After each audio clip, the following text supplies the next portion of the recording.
Hey guys, this is Travis Engel with Shell Shock MMA. We're here at the 303 Training Center in Westminster, Colorado. And I'm joined by an amateur that a lot of people have been talking about over the years. Somebody that a lot of the women's division have been talking about, not only in her own division, but a lot of other people. It's Audrey Perkins. How are you? I'm good. How are you today? Good, good. Now she'll be fighting on the PFC 8 card in Paramount Theater in Denver, Colorado.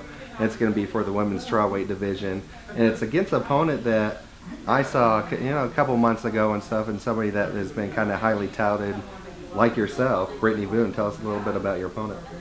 I guess my opponent's someone that I probably kept an eye on just for some time. I've obviously competed in this division for a while, so I tend to keep an eye on the local up-and-comers, just keeping in mind that we probably will fight one day. So I've seen her fight a couple of times. I think it'll be a good fight. I'm excited. This fight was supposed to happen back in August, I believe, for Seth's charity event.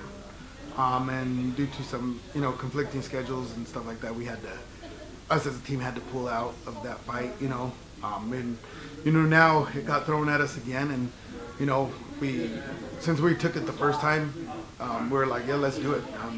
I think Brittany, Brittany comes with, she's a southpaw, and she's very lanky, so it's gonna be an interesting matchup because I think that if you're not used to fighting a lot of southpaws, I think that it could conflict with your fight style. I think that it's gonna be you're fighting power with power when you're fighting a southpaw, and it's gonna be a interesting fight. Audrey loves to come forward and make it a brawl, and I'm sure that I haven't watched too much of Brittany, but I'm sure with training with Factory X, she's going to be very technical and ready.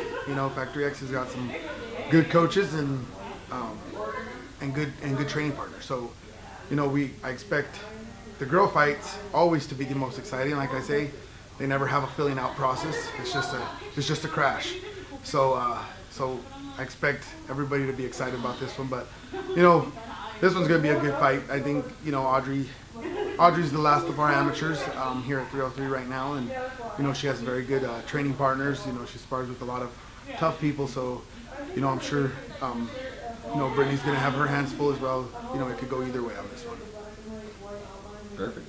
And Coach obviously said in his comments that it looked like you guys were going to fight in the charity event back, early last year. So what ended up happening with that, and why didn't that fight happen? I just had a lot of things going on at that time. There were just a couple other opportunities that were on the table. I ended up fighting out of state. I was able to go fight in Hawaii for the Destiny MMA card, which is a really great opportunity. I think anytime as an amateur that you can, travel and get that experience. Get a vacation it's something and that a fight at the same time. That too. I think it's something that you should take advantage of. Yeah. So it was, a shame to miss out on the opportunity on Seth's card in October, but it was still worked out. Yeah, that's the way I look at it. Now, somebody that has the record like you are, and somebody that's kind of fighting a newcomer, did you just kind of want this fight just because it should have happened before, or is it just something that you kind of was put on your plate and you decided to take it? Yeah, I never think of myself as one that tries to pick and choose my fights. As amateurs gain a little bit more experience and have more fights, I'm an amateur that does have a decent amount of fights, more fights than maybe your average amateur, so I figured it would probably come to be at one point or another. So if it wasn't October, it would be sooner or later. So here we are. Yeah. Now with the win over Brittany, is there a couple more fights you're looking into before turning pro, or is there something that you might want to think of even after beating Brittany?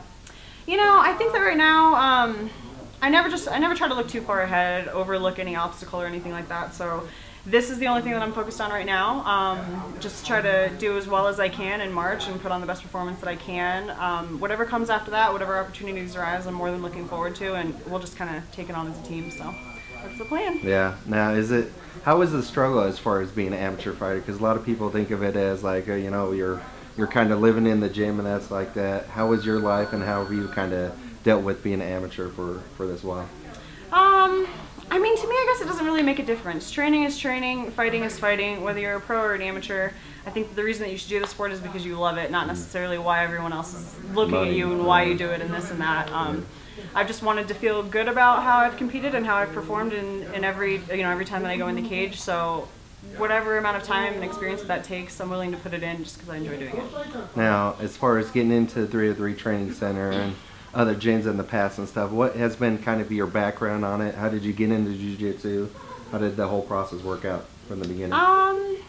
You know, I had kind of a lapse in time where I just wasn't at a particular gym regularly. I was at a few different places. I don't know exactly what it was that drew me to this gym in particular. I think it was more just the energy that 303 carries. I really like a lot of the people here. Just a really good, healthy training atmosphere. I love training with Tony. He's our BJJ coach, our black belt here, and he just brings so much information and new skill to my game. And he creates a really good environment for all of us to train together, whether, you know, coaches are able to make it that day or not. We're here and we all train together, so I enjoy that every day. Now, who's some of your, you know, you got JJ Aldridge, you got Brittany Elkin. Who's some of the women fighters that you've been kind of training with over the time here?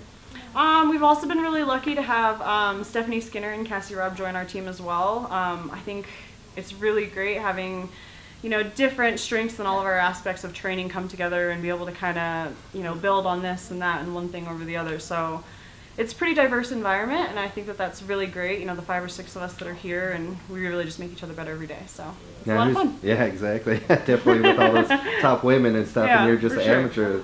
Might as well just get as much experience and, you know, all the capabilities that you can get with it too. So Yeah. it's just great to have it all around you too. So who's some of the sponsors and family members you'd like to thank?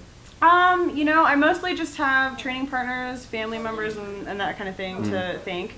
Everybody contributes a lot when you're going through a fight camp, just being a fighter in general. I'm just an amateur fighter. I don't have any sponsors or anything like that. So I have to just thank everyone at 303 Training Center, all of my coaches, everyone I train with on a daily basis, and all my family. They all know. Yeah. Well, we appreciate your time and good luck on March 6th, Paramount Theater for PFCA. Thank you. Yeah, it should be fun. Look forward to it. Thank you.